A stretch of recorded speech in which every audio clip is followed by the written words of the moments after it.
Évangile selon Matthieu, en audiovisuel, extrait de la version Parole de vie.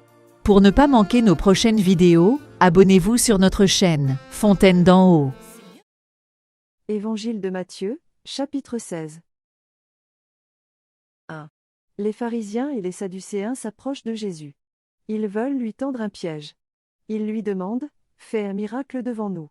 Ainsi tu nous prouveras que c'est Dieu qui t'envoie. » 2.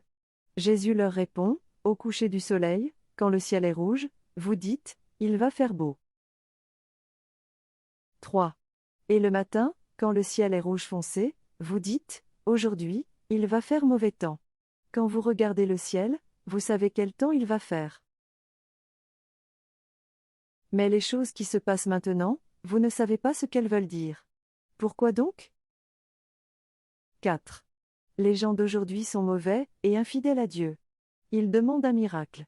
Mais les gens verront un seul miracle, ce qui est arrivé au prophète Jonas ensuite, Jésus les laisse et il s'en va.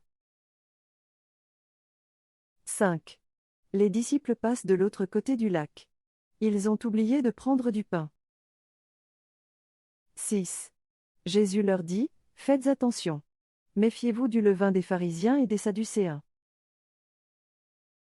7. Alors les disciples pensent, « Nous n'avons pas pris de pain. » 8. Jésus sait qu'ils pensent cela et il leur dit, « Vous n'avez pas beaucoup de foi. Pourquoi est-ce que vous pensez, « Nous n'avons pas de pain » ? 9. Vous ne comprenez pas encore ? Souvenez-vous des 5 pains pour les 5000 hommes. Ce jour-là, vous avez emporté combien de paniers ? 10. Souvenez-vous des 7 pains pour les 4000 hommes. Ce jour-là, vous avez emporté combien de paniers ? 11. Je vous ai dit, méfiez-vous du levain des pharisiens et des sadducéens. Vous ne comprenez donc pas que je ne vous parlais pas de pain ? 12. Alors les disciples comprennent, Jésus ne leur a pas dit de se méfier du levain du pain. Mais ils doivent se méfier de l'enseignement des pharisiens et des sadducéens. 13. Jésus arrive dans la région de Césarée de Philippe. Il demande à ses disciples, pour les gens, qui est le Fils de l'homme ? 14. Ils lui répondent, les uns disent que tu es Jean-Baptiste. D'autres disent que tu es Élie. D'autres encore disent que tu es Jérémie ou l'un des autres prophètes. 15. Jésus leur dit, mais vous, qu'est-ce que vous dites ? Qui suis-je ? 16. Simon-Pierre lui répond, tu es le Messie, le Fils du Dieu vivant. 17.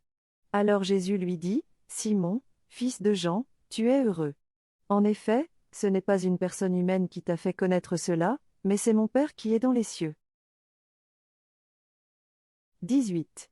Et moi, je te dis ceci, tu es Pierre, et sur cette pierre, je construirai mon Église, et la puissance de la mort ne pourra rien contre elle. 19. Je te donnerai les clés du royaume des cieux.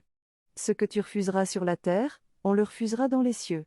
Ce que tu accueilleras sur la terre, on l'accueillera dans les cieux. 20. Alors Jésus donne cet ordre à ses disciples, ne dites à personne que je suis le Messie. 21. À partir de ce moment, Jésus-Christ commence à annoncer clairement à ses disciples, il faut que j'aille à Jérusalem. Je vais beaucoup souffrir à cause des anciens, des chefs des prêtres et des maîtres de la loi. Ils vont me faire mourir. Et le 3e jour, je me réveillerai de la mort. 22.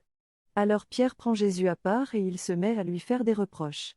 Il lui dit, « Seigneur, que Dieu te protège. Non, cela ne t'arrivera pas. » 23. Mais Jésus se retourne et il dit à Pierre, « Va-t'en. Passe derrière moi, Satan. Tu es en train de me tendre un piège. En effet, tu ne penses pas comme Dieu, mais comme les hommes. » 24. Ensuite Jésus dit à ses disciples, « Si quelqu'un veut venir avec moi, il ne doit plus penser à lui-même. Il doit porter sa croix et me suivre. » 25. En effet, celui qui veut sauver sa vie la perdra.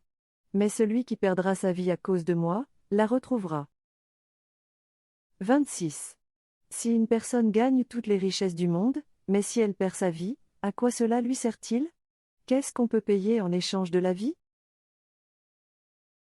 27. Oui, le Fils de l'homme va venir avec ses anges, dans la gloire de son Père. Alors il récompensera chacun selon ses actions. 28. Je vous le dis, c'est la vérité, quelques-uns ici ne mourront pas avant de voir le Fils de l'homme venir comme roi.